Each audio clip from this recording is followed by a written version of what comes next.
How's everybody doing today?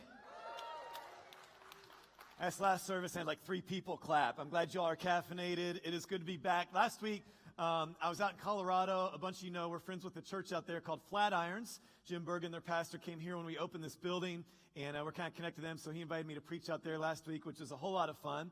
And we got to go up in the Rocky Mountains and go to a baseball game. It was a blast. Took my wife with me, and then we were planning it. We realized it was Mother's Day, so she said, well, I can't ditch the kids on Mother's Day. So we kind of made a family vacation out of it. It was a whole lot of fun. Preaching at Flatirons was fun. They laughed at all my jokes just like you do, so I felt like home. All right. And it was great, but it's good to be back. Before I jump in today, I want to share an announcement with you that I am so excited about. We've been working on it for a long time now, and we'll just watch this.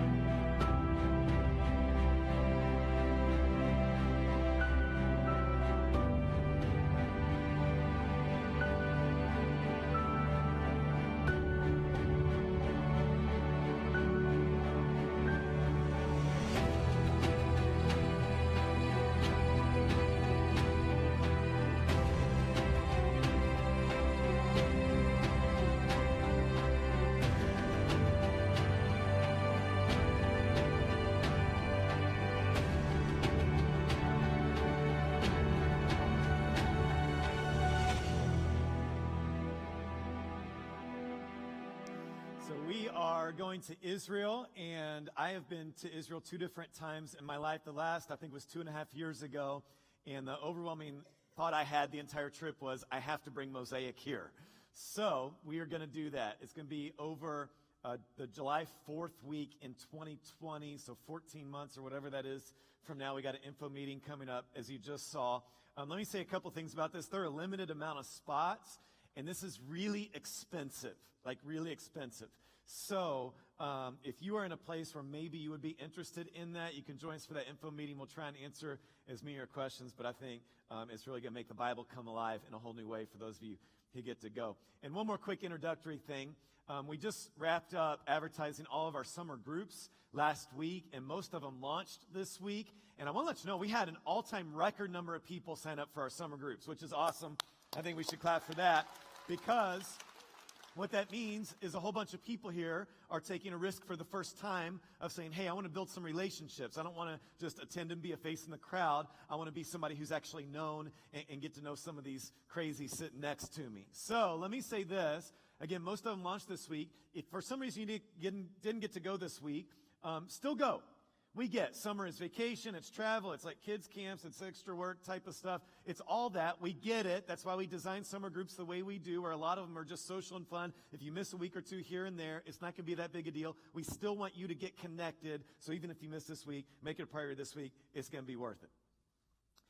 So a few weeks ago, I was sitting at home on Friday night, texted a buddy of mine and said, hey, good luck in your race tomorrow. He texted me back, and he said, well, actually, I'm working, so I'm not able to do this race. And he ended up transferring his registration to me, so I took his place in something called the Savage Race, which is one of, yeah, right, yeah, you're laughing at me, I got it, which is one of those mud runs filled with obstacles. Like, show of hands, how many of y'all have done one of these things? Just raise your hand nice and proud. Some people are like, I'm embarrassed I did it. I'm not raising my hand proud. So I signed up for it, and I hadn't trained for it or anything, but I lift weights. I run a few days a week, so I thought I was good. And the race was pretty fun. A friend of mine snapped this picture of me at one point, which made me feel pretty awesome about myself. I'm a BA in that picture. But if you zoom in on my face, you can kind of see the real story. You zoom in. Whatever. But what I found is I'm not in as good a shape as I thought I was. And granted, they try to make this thing challenging, but I lift weights 3 days a week. I run 3 days a week. But for days afterwards, I could not walk straight. I looked like an old man who just had hip surgery. I couldn't lift things. It was bad. Now, it did make me feel better that of the 1,800 people who competed as non-pros, which I don't know how you're pro in like a mud race, but apparently they exist, but of the 1,800 non-pros who exist, 4 Mosaic people finished in the top 16, including the guy who got first place. So don't mess with our church. But I wasn't one of those. Because I thought I was in shape, but I'm not, or at least not as much as I thought. I wasn't ready for what was ahead. And today, I think Jesus wants to talk to us to say, hey, some stuff's coming in your life, and I need to make sure you're ready. We're in this series called BYOJ, and the premise of the series is kind of like this. It means bring your own Jesus, because that's what we do. Whether you realize it or not, you have created this image of Jesus in your head that probably isn't real. And it comes from how you were raised, and maybe a weird church experience you had, and maybe a movie you saw, and maybe your own desires and wishes of how you want God to act in the world. But what we've said happens is when life falls apart, we point a finger at Jesus and say, why'd you let that happen? And the answer is, because the Jesus you're talking to isn't real. You made him up. So the reason we get in Scripture is we want to get to know the real Jesus. And we've been learning in this series from one chapter of the Bible where Jesus says, hold up, let me just get real clear on who I am and why I'm here and what I'm about, so you're absolutely clear. And the Jesus I want to address today is what I call makes everything better Jesus. And this Jesus acts like this. In high school, he gets you good grades and makes you popular. Then he gets you into the college of your choice where you meet Miss Perfect. This Jesus gets you a great starter job that has a 6-figure salary. He lets you have great, healthy kids who are all-stars. He gets your finances in order just like that. You become rich. Family's great. Everything's just fantastic. And then you die in your sleep at old age one day and go straight to heaven and everything's great. That Jesus isn't real. Think about this.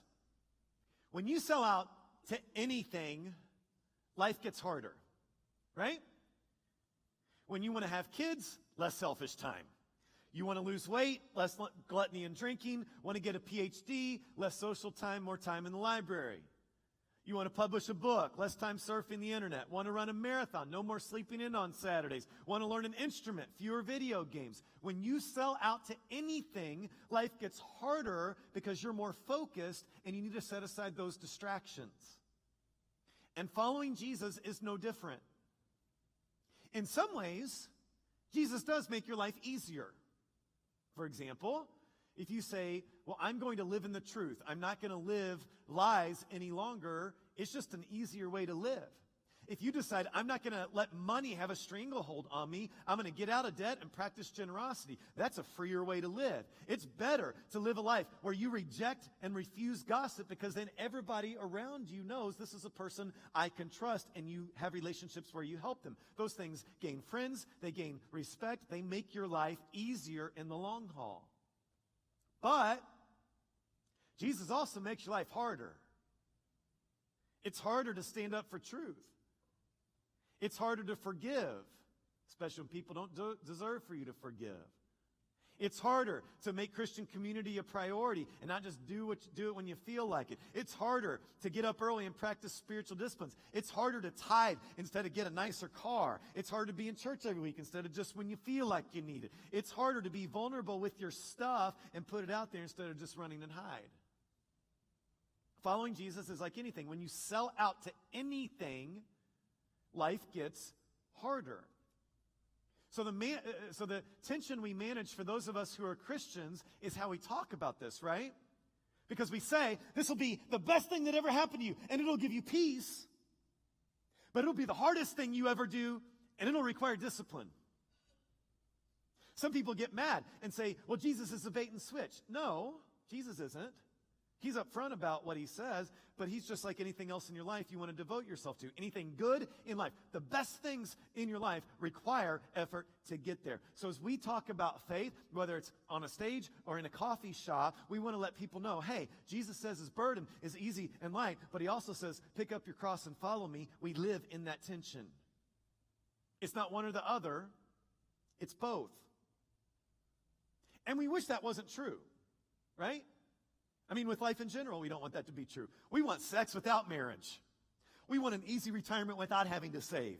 We want deep relationships without being vulnerable. We want to be skinny without having to diet, right? But we just know from experience that's not how it works. The most important things in life are not easy, including following Jesus. And what I realized in that mud run is I wasn't prepared for what they threw at me. And I think what Jesus is going to tell us today is, hey, I want to make sure you're prepared for what's ahead, because if it's not already, he's saying things are going to get hard for you. Now, here's the context of what we're going to read. Remember, in this series, we're going through one chapter of the Bible. And the context we read is Jesus gathers 12 men in a circle. He calls them apostles. And he says, I'm sending you out all over this small country called Israel to tell people about me, that I came here to connect people back to God. I came to give grace. And what he does, and what we're going to look at today, is kind of give them a pep talk of, hey, things are about to get really bad for you. And here's how he says it. Beware. You'll be handed over to the courts and will be flogged with whips in the synagogues. Not a good start. You'll stand trial before governors and kings because you are my followers. A brother will betray his brother to death. A farmer will betray his own child. Children will rebel against their parents and cause them to be killed. And all nations will hate you because you are my followers. Now, here's what most people think that Jesus is referring to here. What they think he's referring to is what happened to these men in the year 70 A.D., because this area was part of the Roman Empire, and there's just continuous unrest and arguments and dissent in this area. So in 70 A.D., the Roman army comes in and says, listen, this is our land. There's just too much going on here. We're sick of dealing with it. We're going to crush all of you guys. They destroy everything. They kill a bunch of people and show who's in charge. And so we think what Jesus was saying here was to prepare them for that. Now, it's actually true that a lot of Christians still experience that level of threat today. We don't. We don't experience anything like that. But the most recent example of this was in the news just recently. Sri Lanka, a bunch of Christians were going to church on Easter to celebrate the biggest day of being a Christian, right? The reason for our hope. And people had planted bombs in strategic locations. They killed over 300 Sri Lankan Christians and injured over 500 more. They're still sorting it out. Some people deal with this kind of threat today. And we don't have it as bad as them, but Jesus says this. Students are not greater than their teacher. Slaves are not greater than their master. Students are to be like their teacher. Slaves are to be like their master. Since I, the master of the household, have been called the prince of demons, the members of my household will be called by even worse names. Now, let's be honest, that's kind of funny to us, because if somebody came up to you and said, you're the prince of demons, you'd be like, ooh, like, big deal, right? But here's what you will be called if you follow Jesus. Hateful, judgmental, bigot, hypocrite, and probably a whole lot worse things, right? And some of you experience a taste of what Jesus is talking about. Maybe your family makes fun of you for tithing. Maybe your spouse thinks you're crazy for actually reading the Bible. Maybe when you invite people to Christmas at Mosaic, they don't just say no. They actually make you feel really small and act like you're an idiot who's drunk the Kool-Aid, right? When you sell out to anything, life gets harder, and following Jesus is no different. We just know, and if you're new to the Jesus thing, here's what we want you to know. We just know that, yes, things may get harder following Jesus, but he's the only shot we have of experiencing true life. Because he is the one who rose from the grave. We can't do life without him. So we're going to do what he says. And sometimes that's easy and fun, and some of it is countercultural and gets us in trouble. They loved Jesus when he was healing people. When he said, I'm God, they all left. I just know I need Jesus. Like, I wanted to say, I want Jesus. Not true. I need Jesus. It's bigger than that. My life can't be what I need it to be. I can't be the husband my wife needs. I can't be the dad my kids need. I can't be the man I want to be and others need me to be. And I believe God wants me to be without Jesus. If I don't have Jesus, it falls apart. That's why I hang on to Jesus. But sometimes, with Jesus, things get hard.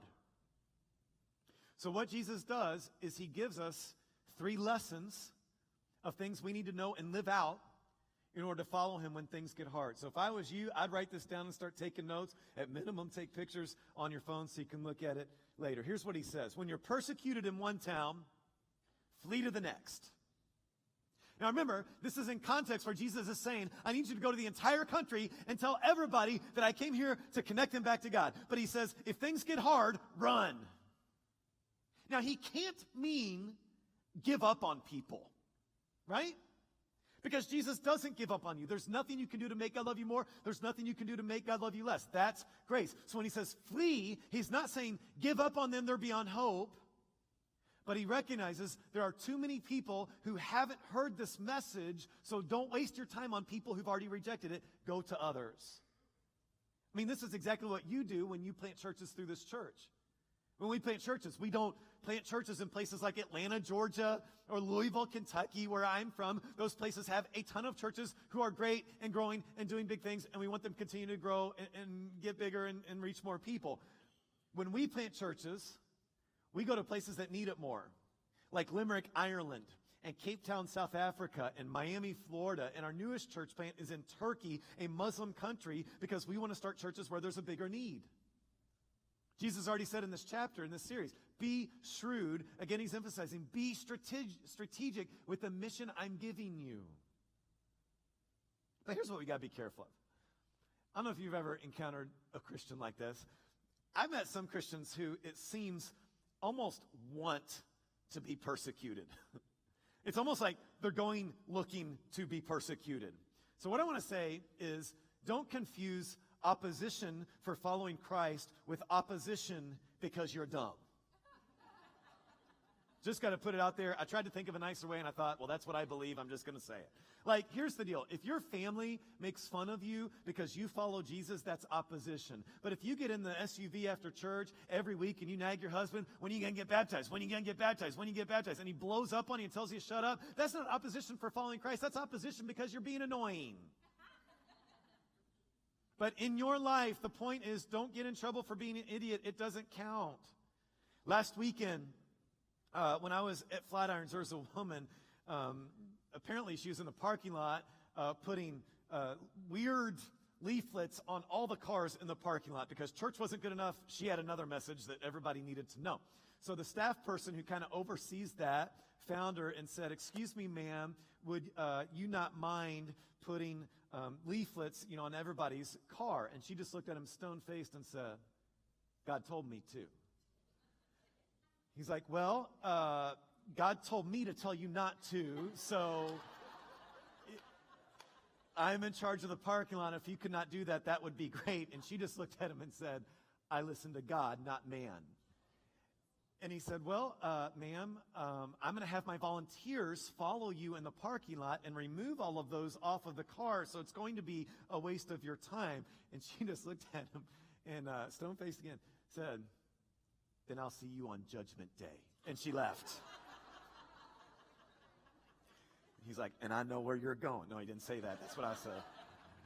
But you got to be strategic. So if I'm a teacher, I'm not going to stand up and open my public school classroom with a morning devotion. That's not going to work. But I am going to follow the example of the teacher I know who keeps a Bible on her desk, or she has her Bible reading every morning so that after students come in, they see it. And if they have a question, she's prepared to answer, like happens multiple times every year. If I'm member of an unbelieving family, I'm not going to nag them over and over about coming to church with me, but I'm going to make sure I follow the example of the guy I know who, when he's in his car ride home from church, he prays, God, help me have extra joy and do extra service this day, because he wants to make the people in his house's lives better because he went to church, so their life is better because of church before they even attend. If I'm in the military, I can't make the people that report to me come to church with me. But I will follow the example of the Mosaic guy one time who, when he got promoted and had this big ceremony because it was a really big deal, invited somebody from Mosaic to read Romans 13 to all of his superiors and the people who reported to him, that says, hey, government doesn't wield the sword for nothing. We need military, but government is a servant of God, and don't forget it. Jesus says you gotta be strategic. And then he goes on. He says, hey, bad stuff's going to happen, but this will be your opportunity to tell the rulers and other unbelievers about me. And here's how I'd rephrase it. when life gets hard, talk about Jesus. Tell others about him. Now, I've seen this done in some really lame ways before. One time, several years ago, I took my kids to the park because I was being a good dad, and they were playing on the playground, and I kind of sat down on the bench for a break, and I looked next to me, and there's this little piece of paper stuffed in the crack in the bench next to me, and then I noticed it's $100 bill. And I looked around the park, and there's literally not a soul in the park. Whoever left it, they're gone. So I'm thinking, I just made $100. We are eating steak and eating out tonight, guys. But then I get it out, and I'm annoyed because it's not a $100 bill. It's a $1 million bill. And on the back of it, it says, this is the $1 million question. Will you go to heaven when you die?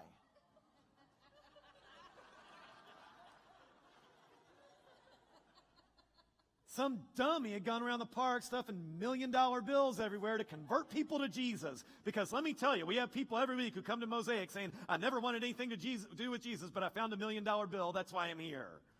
So I was annoyed. Mostly I was annoyed because my steak dinner had just gone by. But I was also annoyed because this person wanted to tell people about Jesus, but not in the way Jesus was telling people about himself. Jesus doesn't sneak in truth facts. Jesus says, come and see. And then he took him to a party with him where he brought 750 bottles of wine. That's somebody I want to get to know. And somebody will argue, well, if following Jesus is really an eternal matter of life and death, we've got to get the message out to as many people as possible, no matter what it takes. No, not no matter what it takes. The ends don't justify the means. It doesn't matter just that we share Jesus. It matters how we share Jesus. And we share Jesus in the context of relationship, in the context of kindness, in the context of love, in the context of service. We say, come and see. And here's what I've realized recently. I often say, when people are most open to the message of Jesus? And sometimes, I think every time I'll say, when they're going through a hard time. And I think that's true, but I think there's maybe an equally valid answer. I think they're most open to Jesus when they see you going through a hard time. And this is one of the benefits of the culture that you've created here. We've created this culture of open brokenness where you are open about fighting your addiction before it's conquered. You're open about your marriage problems before you're sure it's going to make it. You're open about your struggles with your shame before you figured out even what to do with it. And the result of that is people then want to know what's getting you through that. See, there are some Christians out there, and you can find them on Instagram, that act like when you follow Jesus, life gets perfect. It doesn't. And there's a danger in projecting that image because it's actually a false promise that's not true. So somebody buys into Jesus because they've seen that message and that's what they want. Then when their life gets hard, they're out. Last weekend, where I was, a woman came up to me after service and she explained that there had been these horrible murders in their area that had been all over the news. Apparently a husband had suffocated his pregnant wife one night, then gone into his kids' bedrooms and killed his own kids. And they had arrested him, but this woman explained her husband is the detective who's having to work on every intricate detail of this entire case. She said he's currently experiencing PTSD, and she said he's real angry at God right now. And I said, if I was in that situation, I may be too. But you know what I think people really want to see? They want to see your life go perfect when you follow Jesus because they can't relate to that.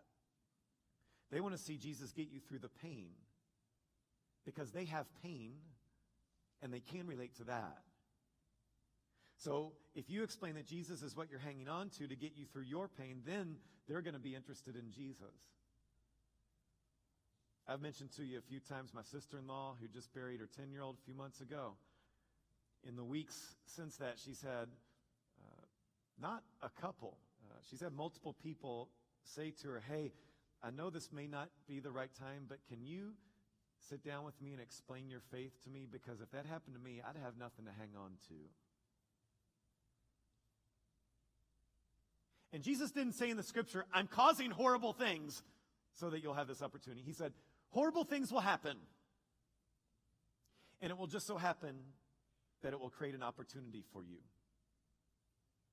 I wonder if there's some of you right now who are going through a really hard time, maybe the hardest time of your life, and you haven't connected the dots to realize this is your opportunity to talk about Jesus. Maybe your divorce is an opportunity to talk with a coworker who wouldn't be able to get through it without Jesus because they don't have him. Maybe the business you started that's collapsing is an opportunity for you to talk with your partner who co-founded it, and for him, this business is his world. Maybe the sickness that's defining your season of life is an opportunity for you just to be more blunt than you've ever been about your faith because you're at a point where you just don't even care what people think. Last point Jesus makes, verse 19. Don't worry about how to respond or what to say. God will give you the right words at the right time, for it is not you who will be speaking. It will be the Spirit of your Father speaking through you. And this isn't some kind of weird mystical thing where God takes over your body in some kind of trance. It just means when you follow God, God lives in you. And here's how I'd say it. When life gets hard, you're not alone. In fact, when I did the Savage race thing, at one point early on in the race, the obstacle was just this big wooden wall. And you just had to kind of jump, run up to it, jump, kind of climb up and try and pull yourself over. So I was trying to do that, failed my first time, ran back again, barely grabbed it, was trying to pull myself up, barely making it over. Then I noticed when I was at the top of it, there was about 3 people to the side of me who were kind of working together. 2 men were pulling a woman over, and they were struggling. Then I realized one of the men was married to the woman, like husband and wife. And I kind of put this together right when I heard him yell, get your leg up, swing your leg up. And she's like struggling with everything in her. She's like trying to do this. None of them are in shape. It's not going well. They're trying to pull her up. They can't. It's just the whole thing is a disaster. And he keeps yelling at her. And if I had had more energy, I would have yelled at him, guys, shut your trap. This is not going to go well for you. You're not going to get any for a month if you keep this up. But I just kept going. But that experience aside, one of the cool things about that race, and those of you who've done it, you know this, is seeing people work together, right? Because it's like we're in the mud. We're in the muck. We've got this obstacle in front of us that's daunting, but we're together, and I'm not leaving you, and I know you're not going to leave me. And what Jesus is telling us in this scripture is when life gets hard, you're not alone. Now, here's the thing. Sometimes you will feel alone. When Jesus is hanging on the cross, here's what he says. My God, why have you forsaken me? And then he died. Jesus was alone in that moment. But here's what's interesting. In our Bible, it's many different books, and the middle book is the book of Psalms. And we have them numbered. So in your group, they may say, turn to Psalm 150 or turn to Psalm 23. In Jesus' day, they didn't number the Psalms. They just called them by whatever the first line is. So they wouldn't say, for example, turn to Psalm 23. They would say, turn to the Lord is my shepherd. And that's how they knew where to go. And when Jesus says, my God, why have you forsaken me? He's actually saying the first line of the 22nd Psalm. It's almost as if he's saying, if you want to understand what I'm experiencing and what's happening right here, go read that Psalm, which means song. Go read that song in the Bible. So I just want to read it to you. It says, my God, why have you forsaken me? Why are you so far away when I groan for help? Every day I call to you, my God, but you do not answer. Every night I lift my voice, but I find no relief. I'm a worm and not a man. Everyone who sees me mocks me. They sneer and shake their head, saying, is this the one who relies on the Lord? Then let the Lord save him. Don't stay so far from me, for trouble is near and no one else can help me. My enemies surround me. Like lions, they open their jaws against me, roaring and tearing into their prey. My life is poured out like water. My heart is like wax melting within me. My strength has dried up like sun-baked clay. My tongue sticks to the roof of my mouth. You have laid me in the dust and left me for dead. Oh Lord, do not stay far away. You are my strength. Come quickly to my aid. Spare my precious life. Snatch me from the lion's jaws. And here's how it ends. Praise the Lord, all you who fear him. Honor him. Show him reverence. For he has not ignored or belittled the suffering of the needy. He has listened to their cries for help. So I will praise you. The poor will eat and be satisfied. All who seek the Lord will praise him. Their hearts will rejoice with everlasting joy. Now think about when he said this. On the cross. He's saying Psalm 22 is being fulfilled in this moment. He's saying the suffering of the needy is being taken care of right here. He's saying my death on the cross has made a way for you to be connected to God, and that is the answer to my greatest need. And it doesn't mean things will go well. It does mean he will get you through it, and you will never be alone.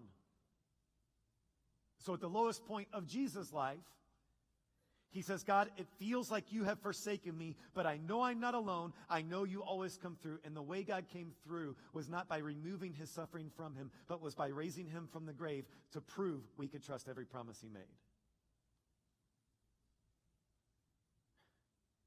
So I think the point for us is with Jesus, you're not alone.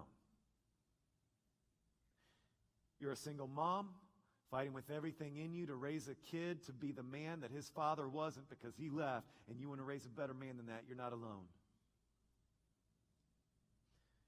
You're an employee in the middle of a huge corporation where work is God, and for you it's not, and you're trying to serve the company well while keeping God first and family second. You're not alone. You're fighting this chronic pain, and the doctors have said this will not go away this side of heaven. You're not alone. You're a college student swimming upstream in a culture that says, just do whatever feels good, and if you say anything that offends me, you're hateful. You're not alone. You're a man fighting to be authentic with both your shame and your passions and your anger in a world that says, you be quiet and be passive. You're not alone.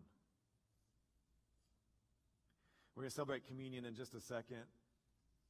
And communion is a reminder for those who follow Jesus, we're not alone. Because we have Jesus, and he forgave our sin, and he connected us back to God. And as we celebrate communion, a bunch of you have not followed Jesus. And what I want you to do is think about this opportunity, because the way you get connected back to God, you don't do anything except repent and be baptized. I mean, Jesus did the work. And we say every week, check the baptism box if you want to have a conversation about that. But let me kind of clarify that today. We only want you to check the box if you want the life Jesus offers so much that you're willing to be persecuted for it. We only want you to check the box if you don't just want the easy parts, but you want the hard parts. We want you to check the box if you say, yeah, I need grace, but I've messed up my life so much I know I need truth as well. We want you to check the box if you say, I don't just want Jesus, I need Jesus. Because if that's where you are, that's when he can save you.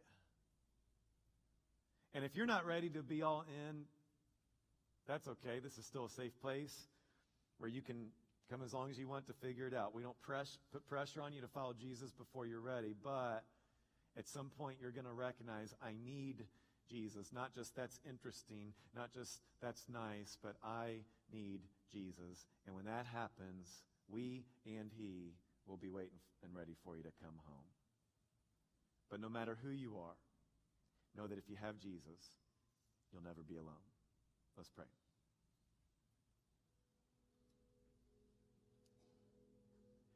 Jesus, we love you, and we need you.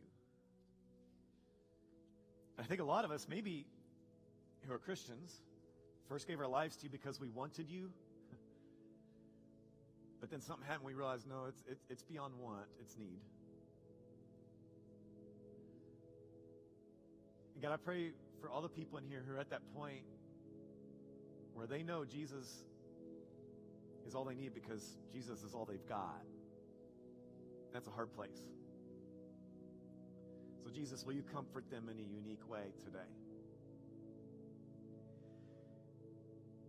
And Jesus, will you help all of us use whatever kind of pain we experience, physical, mental, emotional, intellectual, will you help us use that as an opportunity to talk about the grace, the love, the hope, the truth of Jesus. It's in your name that we pray.